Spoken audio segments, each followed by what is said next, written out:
Good morning, dear traders. Welcome back to another video of pre-market analysis. ഇന്നലെ നമ്മൾ euro S ടിയിൽ പറഞ്ഞ view എന്ന് വെച്ചിട്ടുണ്ടെങ്കിൽ ബൈ ആയിരുന്നു നമ്മൾ പറഞ്ഞത്. അതിൻ്റെ റീസൺ എന്ന് വെച്ചിട്ടുണ്ടെങ്കിൽ ഈ ഒരു സ്ട്രക്ചർ ഷിഫ്റ്റ് നമുക്കിവിടെ കിട്ടിയതാണ് നമ്മൾ ബൈ വ്യൂ ഇട്ടത്. ബട്ട് അൺഫോർച്ചുനേറ്റ്ലി നമ്മൾ ഇന്നലെ മിസ് ഔട്ട് ചെയ്തൊരു കാര്യം ഉണ്ടായിരുന്നു. 1 day ടൈം ഫ്രെയിമിൽ ഈ ഒരു ഓർഡർ ബ്ലോക്ക് ഉണ്ടായിരുന്നു. അത് ഇന്നോവേറ്റബിൾ ആയിരുന്നു. അത് നമ്മൾ മിസ് ഔട്ട് ചെയ്തു ഇന്നലത്തെ അനാലിസിൽ. അത് നോക്കിയിരുന്നെങ്കിൽ നമുക്ക് ഇന്നലെ നമ്മുടെ വ്യൂ ബയാസ് ബെയറിഷ് ആക്കി എടുക്കാമായിരുന്നു. ബട്ട് ഇന്നലെ ആക്ച്വലി ബെയറിഷ് ആയിരുന്നു വ്യൂ. അതായത് നമ്മുടെ ബൈ പ്ലാൻസ് ഇവിടെ വർക്കൗട്ട് ആയിട്ടില്ല. ഇവിടെ ബൈ ചെയ്തിരുന്നെങ്കിൽ നമുക്ക് എന്താ പറയുക, നമുക്കത് റിസൾട്ട് അടിച്ചിട്ടുണ്ടായിരുന്നു. ബട്ട് അൺഫോർച്ചുനേറ്റ്ലി എനിക്ക് അവിടെ നല്ല ട്രേഡ്സ് ഒന്നും കിട്ടിയിട്ടുണ്ടായില്ല. അപ്പോൾ ഷോർട്ട് ആയിരുന്നെങ്കിൽ ഞാൻ കറക്റ്റ് പ്ലാനിങ് അനുസരിച്ച് ട്രേഡ് കിട്ടിയേനെ.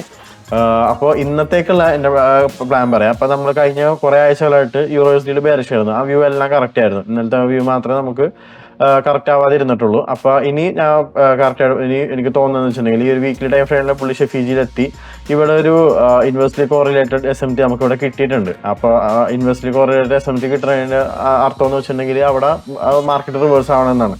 അപ്പോൾ എന്തായാലും ഞാൻ ഇന്നത്തേക്ക് currently bullish for the day, euro S ടിയിൽ ബുള്ളിഷാണ് ഞാൻ. ബുള്ളിഷ് ഫോർ ദ ഡേ ഞാൻ ഇന്നത്തേക്ക് മാത്രം കേട്ടോ. ഇനി തിങ്കളാഴ്ചത്തേക്ക് വ്യൂ എന്താണെന്നുള്ളത് ഇന്നത്തെ ദിവസം കഴിയുമ്പോഴത്തേക്ക് ഞാൻ പറയാം. എന്തായാലും യൂറോ എസ് ഡിയിൽ ഞാൻ സ്ട്രിക്ട്ലി ബൈ വ്യൂസ് ആണെങ്കിൽ നോക്കുക ഇവിടെ എത്തുന്നത് വരെ. അൺലെസ് ഇവിടെ എത്തുന്നത് വരെ ഈ ഒരു സ്വിങ് ഹൈ, ഇത് ഒരു ബൈ സെൽ ലിക്വിഡിറ്റി ആണ്. ഈ ബൈ സെൽ ലിക്വിഡിറ്റി എത്തുന്നവരെ ബൈസ് നോക്കാവുന്നതാണ്. നമുക്ക് കുറച്ചും കൂടെ ഇൻഡെപ്തായിട്ട് പറയാനാണെന്നുണ്ടെങ്കിൽ ഇപ്പോൾ നല്ലൊരു വ്യൂ കിട്ടുന്നില്ല. എന്തായാലും ആ ഒരു മാർക്കറ്റ് ഏരിയ വരെ, ആ ഒരു ബൈ സെൽ ലിക്വിഡിറ്റീസ് വരെ ഇപ്പോൾ സമയം ന്യൂയോർക്ക് ടൈം 1:10, അതായത് ഇപ്പോൾ ഇന്ത്യൻ ടൈമിൽ പറയുമ്പോൾ 10:45 ആവണേ ഉള്ളൂ. 11:30 മാർക്കറ്റ് ഓപ്പൺ ആവുന്നത്. അപ്പോൾ 11:30 തൊട്ട് ലണ്ടൻ കിൽ സോൺ ഓപ്പൺ ആവുന്ന പോലെ ഞാൻ വിളിച്ചായിരിക്കും. ഞാൻ ഇന്ന് ലണ്ടനിൽ മാത്രമേ ഫോക്കസ് ചെയ്യുന്നുള്ളൂ. കാരണം ഇന്ന് വെള്ളിയാഴ്ചയാണ്. ന്യൂയോർക്ക് ടൈമിൽ റേഞ്ച് ആവാനുള്ള പ്രോബിലിറ്റി വളരെ കൂടുതലാണ്. മാത്രമല്ല NFP ഉണ്ടെന്ന്. NFPനെ പറ്റി ഡീറ്റെയിൽ ആയിട്ട് ഞാൻ അവസാനം പറഞ്ഞുതരാം. NFP ഉള്ള കാരണം റിയൽ മൊമെന്റ്, മാർക്കറ്റിന്റെ മൊമെന്റ് NFPയുടെ ടൈമിലേ വരുള്ളൂ. മനസ്സിലായില്ല? അപ്പോൾ ഈ ടൈമിൽ ട്രേഡ് പുഷ് ചെയ്യണതിൽ അർത്ഥമില്ല. ഇപ്പോൾ ലണ്ടനിൽ നല്ല എൻട്രീസ് കിട്ടണമെങ്കിൽ മാത്രമേ ഞാൻ നോക്കുകയുള്ളൂ. ഓക്കെ, അല്ലാത്ത വർഷമായി സിറ്റിംഗ് ഓഫ് ക്യാഷ്. ഇന്നലെ നമ്മൾ ഇൻസ്റ്റാഗ്രാം സ്റ്റോറി ചെക്കൗട്ട് ചെയ്തതൊക്കെ മനസ്സിലായിട്ടുണ്ടാവും. ഞാൻ ഇന്നലെ പറഞ്ഞിട്ടുണ്ടായിരുന്നു. ഇന്നലെ പ്ലാൻ അനുസരിച്ച് ഒന്നും ട്രേഡുകൾ കിട്ടിയിട്ടുണ്ടായില്ല. ഇന്നലത്തെ ഇൻസ്റ്റാഗ്രാം സ്റ്റോറി അത് ഷെയർ ചെയ്തിട്ടുണ്ടായിരുന്നു. അപ്പോൾ ഇന്നലെ കാര്യമായിട്ട് ട്രേഡുകളൊന്നും എടുത്തിട്ടില്ല. ആകെ ഈ ആഴ്ച ഒരു 2 hour ട്രേഡ് മാത്രമേ കിട്ടിയിട്ടുള്ളൂ. But still I am 2 hour അപ്പാണ്. അപ്പോൾ എന്തായാലും ആ രീതിയിൽ തന്നെ ആയിരിക്കും പോണത്. അപ്പോൾ ഇന്ന് നോക്കാം. ലണ്ടനിൽ മാത്രമേ ഞാൻ ട്രേഡ് ഫോക്കസ് ചെയ്യുന്നുള്ളൂ. അപ്പോൾ ഇതാണ് യൂറോ എസ് ടിയിലേക്കുള്ള എൻ്റെ ഇന്നത്തെ trade plan. I am bullish for the day.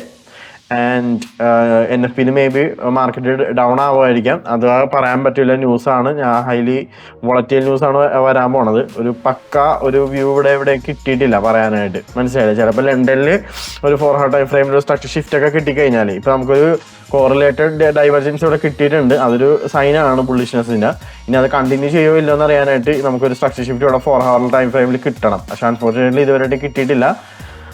So NFPക്കുള്ള എൻ്റെ വ്യൂ ഞാൻ പറയുന്നില്ല തൽക്കാലം. അതുകൊണ്ട് എൻ്റെ വ്യൂ കാരണം കഴിഞ്ഞ മാസമൊക്കെ ഡോളറിലും യൂറോയിലൊക്കെ നമുക്ക് നല്ല വ്യൂ കിട്ടിയിട്ടുണ്ടായിരുന്നു. ബട്ട് ഈ മാസം കറക്റ്റായിട്ട് കിട്ടിയിട്ടില്ല. അത് കാരണം ഞാനൊരു പ്രോമിസ് ഒന്നും പറയണമെന്നില്ല, ഒരു വ്യൂ ഒന്നും ഞാൻ ഷെയർ ചെയ്യുന്നില്ല.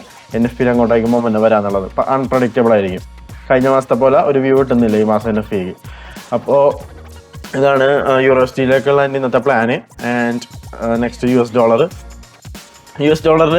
കഴിഞ്ഞ ജൂലൈ 21 മുതൽ ഞാൻ പ്ലോട്ട് ചെയ്തേക്കണം സെൽസ് ലിക്വിഡിറ്റിയാണത്. ജൂലൈ 21 മുതലുള്ള ജൂലൈ 22 മുതലുള്ള വീഡിയോസ് കണ്ടവർക്ക് മനസ്സിലായിട്ടുണ്ടാവും. ഞാൻ ഈ ഒരു സെൽസ് ലിക്വിഡിറ്റി, അതായത് കഴിഞ്ഞ തിങ്കളാഴ്ച മുതൽ ഞാൻ പ്ലോട്ട് ചെയ്തിട്ടേക്കണ്ടായിരുന്നു. ഇവിടെ വന്നു കഴിഞ്ഞാൽ ഒരു ബൈയിങ് ഡോളറിൽ നടക്കും. അങ്ങനെയാണെന്നുണ്ടെങ്കിൽ യൂറോ ഡൗൺ ആവുന്നുള്ള കാര്യം എക്സാക്ട്ലി അത് തന്നെയാണ് നടന്നേക്കണത്. കണ്ടില്ലേ? ഇന്നലെയാണെന്ന് തോന്നുന്നത്. ഇന്നലെയല്ല, മിനിഞ്ഞാന്ന് വന്നിട്ടാണ് ഇവിടെ മിറ്റിഗേറ്റ് ചെയ്തത്. മിനിഞ്ഞാന്ന് മുതൽ ഡോളർ ബുള്ളിഷാണ്.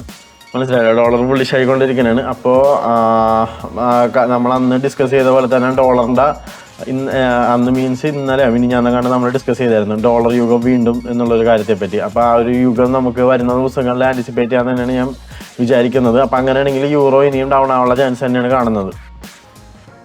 സോ ഇന്നത്തേക്കുള്ള വ്യൂ പറയാനാണെങ്കിലും ഐ ആം ബുള്ളിഷ് ഓൺ ഡോളറിൽ ചെറിയൊരു ബുള്ളിഷ്നെസ് കാണുന്നുണ്ട്. യൂറോയിലാണെന്നുണ്ടെങ്കിലും ചെറിയൊരു ബുള്ളിഷ്നെസ് കാണുന്നുണ്ട്. അപ്പോൾ ഒരു മിക്സ്ഡ് വ്യൂ ആണ് കിട്ടിയേക്കുന്നത്. മനസ്സിലായില്ലേ? നമുക്കൊരു പക്ക ഡയറക്ഷണൽ വ്യൂ, ഒരു പക്ക ബയാസ് ഇതുവരെ കിട്ടിയിട്ടില്ല. മനസ്സിലായില്ലേ? അപ്പോൾ കൂടുതൽ ട്രേഡുകൾ ഞാൻ ഫോക്കസ് ചെയ്യുന്നില്ല. ബട്ട് അൾട്ടിമേറ്റ്ലി ഞാൻ യൂറോയിൽ ബുള്ളിഷ് ആയിരിക്കും ഇന്നത്തെ. കാരണം ആ ഡൈവർജൻസ് ഞാൻ വളരെ ഇമ്പോർട്ടൻ്റ് ആയിട്ട് കാണുന്നുണ്ട് അവിടെ. ആ ഡൈവർജൻസ് ഞാൻ അത്ര സില്ലിയായിട്ട് കാണുന്നില്ല. അപ്പോൾ അതുകൊണ്ട് തന്നെ ഞാൻ യൂറോയിൽ ബുള്ളിഷ് ആയിരിക്കും. അപ്പോൾ ഡോളർ മേ ബി ഡൗൺ ആവാനുള്ളൊരു പ്രോബിലിറ്റി അതിൻ്റെ ഇൻവേഴ്സ്ലി കോറിലേറ്റ് ആയതുകൊണ്ട് ഞാൻ കാണുന്നുണ്ട്. ആൻഡ് ഫൈനലി ഗോൾഡിൽ നമ്മൾ മിനിഞ്ഞാന്ന് മുതൽ നമ്മൾ ഇന്നലെ മുതൽ പറയണ കാര്യം ഉണ്ടായിരുന്നു. എന്താണ് ഗോൾഡ് വീണ്ടും ഉയരങ്ങളിലേക്ക്, അതായത് ഇനിയും ഓൾ ടൈം അടിച്ച് ഗോൾഡ് പോകാൻ പോകണമാണ്. കഴിഞ്ഞ പ്രീവിയസ് ഓൾ ടൈം ഒക്കെ നമ്മൾ കറക്റ്റായിട്ട് പ്രഡിക്റ്റ് ചെയ്തിട്ടുണ്ടായിരുന്നു ഈ ഓൾ ടൈം അടിക്കും എന്നുള്ള കാര്യം. അത് കഴിഞ്ഞതിൻ്റെ മുന്നത്തെ ആഴ്ച അടിച്ചായിരുന്നു. അതിനുശേഷം ഇനി അടുത്തായിട്ടുള്ള ഓൾ ടൈമായി ഇതാണ്. ആ ഓൾ ടൈമായി ഇനി വരുന്ന ദിവസങ്ങളിലും ആഴ്ചയിലായിട്ട് ഗോൾഡ് കവറപ്പ് ചെയ്യണം നമുക്ക് കാണാൻ പറ്റും. I am still bullish on ഗോൾഡിൽ ബെയറിഷ് ആവണേൽ ലോജിക്കില്ല. പിന്നെ മിനിഞ്ഞാന്ന് മുതൽ പ്ലോട്ട് ചെയ്തൊരു ബുള്ളിഷ് FEG ആയിരുന്നത്. ഈ ബുള്ളിഷ് FEGയുടെ മാർക്കറ്റ് വന്ന് അവിടെ നിന്ന് നല്ല എൻട്രീസ് നമുക്ക് കിട്ടിയിട്ടുണ്ട്. അവിടെ നിന്ന് വന്ന് ബുള്ളിഷ് ആക്ഷൻ കിട്ടി. ഞാൻ പറഞ്ഞായിരുന്നു ഈ ബുള്ളിഷ് FEGയിൽ വന്നു കഴിഞ്ഞാൽ അത് ഇന്നലത്തെ മിനിഞ്ഞാന്നത്തെ ഈ വീഡിയോയിൽ എന്തായാലും ഞാൻ പറഞ്ഞു വെച്ചത് ഈ ഫോറക്സ് ഭീമന്മാർ എന്നുള്ള ഈ ഒരു തമ്മിലുള്ള വീഡിയോ ഉണ്ടല്ലേ, അതിനകത്തായിരുന്നു അത് മെൻഷൻ ചെയ്തേക്കണമെന്ന് എൻ്റെ ഒരു ഓർമ്മ. അപ്പോൾ അവിടെ വന്നു കഴിഞ്ഞാൽ നമുക്ക് നല്ല പൈസ നോക്കാന്നുള്ള കാര്യം ഞാൻ പറഞ്ഞിട്ടുണ്ടായിരുന്നു. അല്ലല്ല ആ വീഡിയോയിലല്ല, സോറി, ഇതിൽ ഞാൻ കണ്ടുവരുന്നു. ഇതിൽ തന്നെ ഞാൻ പറഞ്ഞു വെച്ചത് വന്നു കഴിഞ്ഞാൽ നല്ല പൈസ നോക്കാന്നുള്ള കാര്യം പറഞ്ഞിട്ടുണ്ടായിരുന്നു. അപ്പോൾ നമുക്ക് ഇന്നലെ നല്ല ഒരുപാട് ബൈങ് ഓപ്പർച്യൂണിറ്റീസ് ഇതിൻ്റെ അകത്ത് ഉണ്ടായിരുന്നു ഗോൾഡിൽ. ഓക്കെ, ആൻഡ് ഫൈനലി ഇപ്പോൾ പറയാനാണെങ്കിൽ ഇത്രയേ ഉള്ളൂ. എന്തായാലും ഗോൾഡ് വരുന്ന ദിവസങ്ങളിൽ ഓൾ ടൈം ആയിരിക്കും. ബെയറിഷ് ആവണതിന് ലോജിക്കൊന്നുമില്ല. And still freakishly bullish on ഗോൾഡിൽ ഞാൻ പക്കാ ബുള്ളിഷ് തന്നെയാണ്. ആൻഡ് നമുക്കൊന്ന് 1 ഡേ ടൈം ഫ്രെയിമിൽ നോക്കാൻ എന്താ അവസ്ഥയാണ്. 1 ഡേ ടൈം ഫ്രെയിമിൽ നോക്കുകയാണെങ്കിലും ബുള്ളിഷ് തന്നെയാണ്. ബെയറിഷ് ആവാനുള്ള യാതൊരു വിധ റീസൺസ് കാണുന്നില്ല ഇപ്പം, മനസ്സിലായില്ലേ. ഇനിയിപ്പോൾ ഒരു അടുത്ത സെൽ ഓഫ് നടക്കുന്നുണ്ടെങ്കിൽ എവിടെ നിന്ന് നടക്കുമെന്നാണ് ഞാൻ നോക്കണത്. ഇവിടെ ചെറിയ ബൈസ ലിക്വിഡിറ്റീസ് ഉണ്ട്. അവിടെ നിന്നൊക്കെ ഒരു ഷോർട്ട് ടൈം വരെയൊക്കെയുള്ള ഒരു സെൽ ഓഫ് മാത്രമേ ഉള്ളൂ. ബട്ട് ഒരു സ്വിംഗ് ബേസിസിൽ ഒരു സെൽ ഓഫ് ഒന്നും നമുക്കവിടെ ആൻറ്റിസിപ്പേറ്റ് ചെയ്യുന്ന അർത്ഥമില്ല അവിടെ. ഓക്കെ, അപ്പോൾ അതാണ് ഗോൾഡിലേക്കുള്ള എൻ്റെ കറൻറ്റ്ലിയുള്ള വ്യൂ. ആൻഡ് ഫൈനലി നമുക്ക് ഇന്നത്തെ ന്യൂസ് എന്തൊക്കെയാണെന്ന് നോക്കാം. ഇന്ന് ന്യൂസ് പറയാനാണെന്നുണ്ടെങ്കിൽ 3 മെയിൻ ന്യൂസാണ്. USDയിൽ മാത്രമേ ഉള്ളൂ.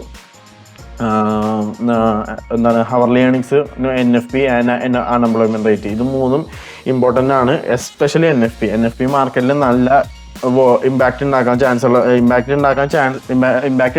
എന്നല്ല, ഇമ്പാക്റ്റ് ഉണ്ടാക്കും. ഡെഫിനറ്റ്ലി മാർക്കറ്റിൽ ഒരു ഇമ്പാക്റ്റ് ഉണ്ടാക്കുന്ന ന്യൂസ് തന്നെയാണ് NFP. സോ ഞാൻ ഇന്ന് ലണ്ടനിൽ എനിക്ക് ട്രേഡുകൾ കിട്ടുകയാണെന്നുണ്ടെങ്കിൽ NFPക്ക് ന്യൂയോർക്ക് ടൈമിലാണ് NFP ഉള്ളത്. ന്യൂയോർക്കിലേക്ക് മാർക്കറ്റ് കടക്കുമ്പോൾ ഞാൻ ഹോൾഡിംഗ് ആണെന്നുണ്ടെങ്കിൽ NFPക്ക് മുമ്പായിട്ട്, അതായത് ന്യൂയോർക്ക് ടൈം 8:30ക്ക് മുമ്പായിട്ട് ഞാൻ എല്ലാം സെൽ ഓഫ് ചെയ്യും. ന്യൂയോർക്ക് ടൈം 8:30 എന്ന് പറയുമ്പോൾ ഇന്ത്യൻ ടൈം വൈകിട്ട് 6 മണിയാണ്, 6 PM ആണ്. അതിന് മുമ്പായിട്ട് തന്നെ ഞാൻ എല്ലാം സെൽ ഓഫ് ചെയ്യുന്നതായിരിക്കും. ഓക്കെ, അപ്പോൾ NFPയിലേക്ക് എനിക്ക് കറക്റ്റായിട്ടുള്ളൊരു വ്യൂ കിട്ടുന്നില്ല, ഒരു ഡയറക്ഷണൽ ബയാസ് കിട്ടുന്നില്ല. പക്ഷേ ഗോൾഡിൻ്റെ കാര്യമാണെങ്കിൽ ഗോൾഡ് മിക്കവാറും അടിച്ചിന്ന് തന്നെ കയറുമായിരിക്കും. NFP മിക്കവാറും ഗോൾഡിനെ അപ്പാക്കി ഈ ഒരു ഓൾ ടൈം അടിക്കാനുള്ള നല്ല പ്രോബിലിറ്റി ഗോൾഡിൽ കാണുന്നുണ്ട്. പിന്നെ ഗോൾഡിൽ ഞാൻ അടുത്തതായിട്ട് കാണുന്ന ടാർഗറ്റ് ഏരിയാസ് ഇതൊക്കെയാണ്.